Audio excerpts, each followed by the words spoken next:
عم تخافوش خلص مش حاجة تخافوش خلص حبيبي خلص مفيش حاجة خلص حبيبي.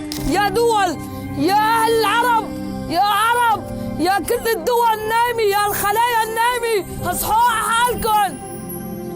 نحن عندنا الله، كل يوم والتاني عم يروح لنا عائلات وطائفات. عندنا الله وهذا انشروه، اما نروح بسكن انشروه على كل الدول. كل يوم عم يروحوا شهداء، لك اطفال. نحن ارهابيين نحن. One of the most common misconceptions about the Israel-Palestine conflict is that it's an age-old religious feud filled with ancient hatreds. In reality, while religion plays a part, the conflict largely revolves around two groups vying for the same land, and it traces back only about a century, starting in the early 1900s. Back then, the area we now call Israel-Palestine, located along the eastern Mediterranean, had been under Ottoman rule for many centuries and was religiously diverse. It included mostly Muslims and Christians, along with a small Jewish community, all living in relative harmony.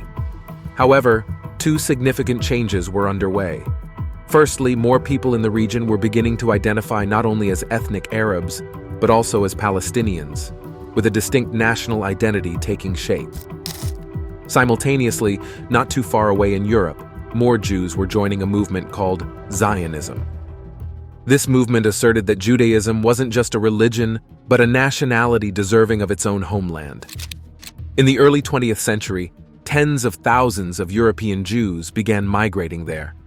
After World War I, the Ottoman Empire fell apart, and the British and French empires divided up the Middle East. The British took control of the region known as the British Mandate for Palestine, initially allowing Jewish immigration. However, as more Jews arrived and tensions escalated between Jewish settlers and local Arabs, the British began restricting Jewish immigration in the 1930s.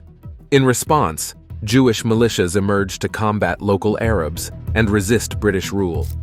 The Holocaust then occurred, causing even more Jews to flee Europe for British Palestine. This tragic event garnered worldwide support for the establishment of a Jewish state.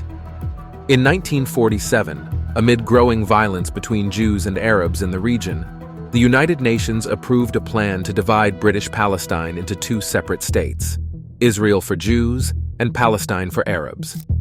Jerusalem, a city sacred to Jews, Muslims, and Christians, was intended to become an international zone. The UN plan aimed to provide Jews with a state, grant Palestinian independence, and quell the sectarian violence that the British could no longer control. The Jews accepted the plan, declaring independence as Israel. However, Arab nations across the region viewed the UN proposal as another instance of European colonialism attempting to seize their land. Many newly independent Arab states declared war on Israel, seeking to establish a unified Arab Palestine encompassing all of British Palestine. Israel emerged victorious from the war, but expanded beyond the borders outlined in the UN plan, taking the western half of Jerusalem and a significant portion of the land designated for Palestine. And so began the complex and deeply rooted Israel-Palestine conflict. Israel also expelled a large number of Palestinians from their homes, creating a massive refugee population that has grown to around 7 million today. At the end of the war, Israel controlled most of the territory, except for Gaza, controlled by Egypt, and the West Bank, located west of the Jordan River and administered by Jordan. In 1967, Israel and neighboring Arab states engaged in another war. When it concluded, Israel had seized the Golan Heights from Syria, the West Bank from Jordan, and both Gaza and the Sinai Peninsula from Egypt. In 1978, Israel and Egypt signed the Camp David Accords, brokered by the United States. As part of the peace treaty, Israel returned Sinai to Egypt, a move that was contentious in the Arab world and even led to the assassination of Egyptian President Anwar Sadat. During this time, a significant shift occurred in the Israel-occupied Palestinian territories as Israelis began moving in. These settlers established homes in the West Bank and Gaza, even when it wasn't welcomed by Palestinians. Settlements ranged from large cities to small communities deep in the West Bank, all guarded by Israeli soldiers. These growing settlements displaced Palestinians from their land and divided communities.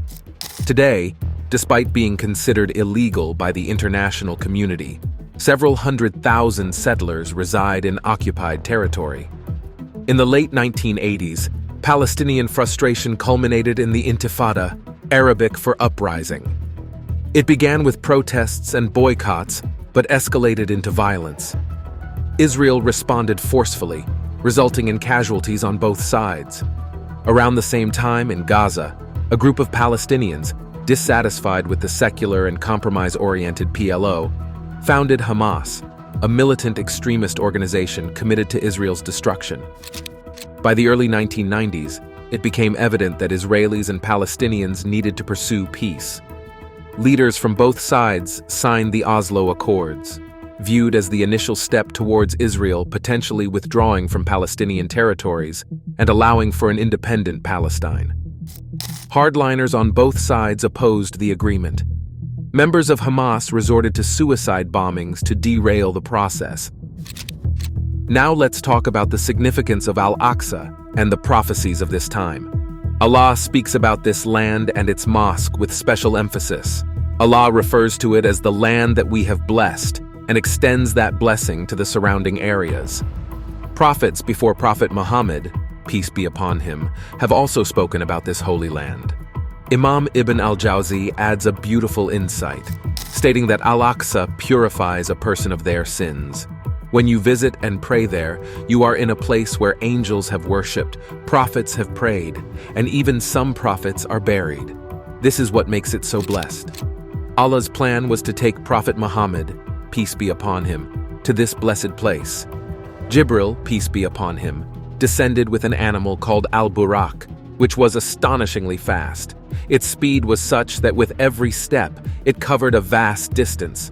Allah could have taken the Prophet directly to the heavens, but instead, He chose to take him to Jerusalem, to Masjid al-Aqsa. Why?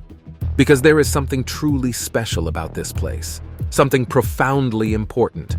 The narration continues, telling us that upon arrival in Jerusalem, Jibril pointed to a wall.